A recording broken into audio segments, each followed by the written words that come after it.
The Masters 8 have been a heavy topic of discussion in the anime poke fandom ever since the concept of them was first introduced in Pokemon Journeys. Who are these mysterious 8 strongest trainers in the world? Plenty of people have made their predictions, but I wanted to throw my own take out there. As of the time of this video, we know 4 of the 8 characters, those being Leon, Raihan and Lance, who are known since the beginning, and Cynthia, who was revealed recently, but didn't exactly surprise anyone because, you know, it's Cynthia. That leaves us with 4 more open slots. Well, it leaves us with 3 more open slots because one of the characters that may not be there yet but will be there by the time the actual tournament starts is our boy Ash. It's his goal to get to the Masters 8 and defeat Leon, and he will obviously achieve at least the first. There would be no point to this whole thing if he didn't, really. So with that, we now have a character representing Kanto and Johto, one representing Sinnoh, one for Alola and 2 for Galar, since it gets the recency bias.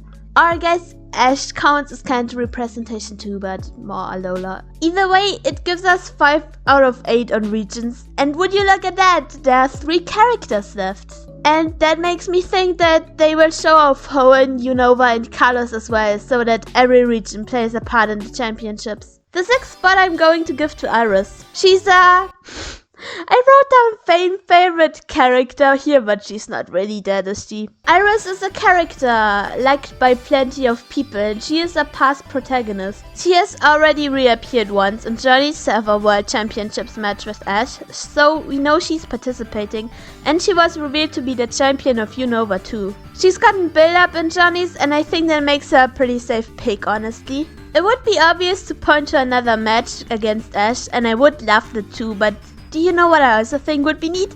Iris vs Cynthia too. For Kalos, I'm going to say Alan. Alan actually is a fan favorite rival, and he got a lot of focus during the XY anime, even receiving his own special mini-series. He's a capable trainer shown by how he basically speedran the Kalos gyms and then won the league with type disadvantage. I don't think it would be that unreasonable for him to get in. There's still room for his character to show some progression, because at the end of XY he went to track down a Mega and a Keystone after giving up the ones he got sponsored by Lysander. It would be neat to know if he was successful. Maybe he has a Charizard Y now to show the difference. I think that would be neat too. And lastly, the final character I'm going with is Brandon. This man is one of the strongest trainers in the series, and I don't think I have to elaborate on that to anyone who knows him. It took Ash 3 tries to get his frontier symbol, and he gave Paul's ass a good beating. Brandon's thing is that he uses the Regis, and there were 2 new Regis introduced in the Sword and Shield DLC. At this point, it would feel wrong if they showed them off without Brandon being there. That would be a good way to reintroduce him.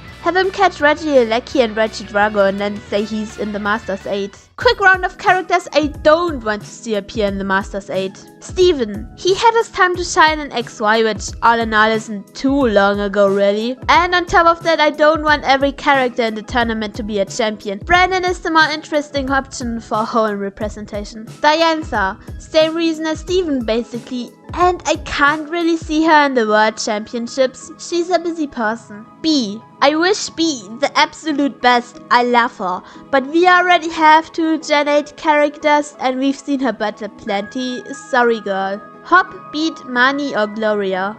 It would be awesome to see them in some way, shape or form, and I'm pretty sure the rivals at least will show up sometime. But again, Gen 8, do something else with them. Rinto. He was a cool rival for 2 episodes, but he really would not be interesting enough for the Masters 8.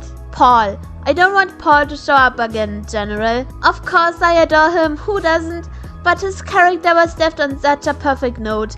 Let him live in peace without Ash around to bother him.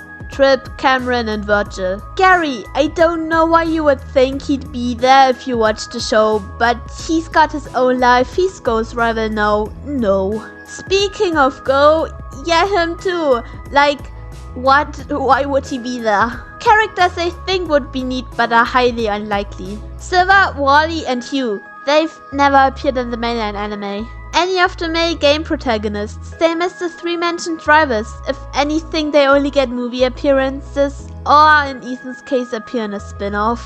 Richie. I really want to see Richie again, but yeah, it ain't happening. At least not for this tournament. An Elite Four member, any of them. It would be cool, but the champions are definitely snatching up any chance they could have. They are way more popular. And lastly, the one character I think would be hilarious. Tobias. Could you fucking imagine? He walks in there and solos everything with Darkrai again. Peak comedy. Anyways, gratefulness for viewing or whatever you're supposed to say. Let's see how poorly this ages.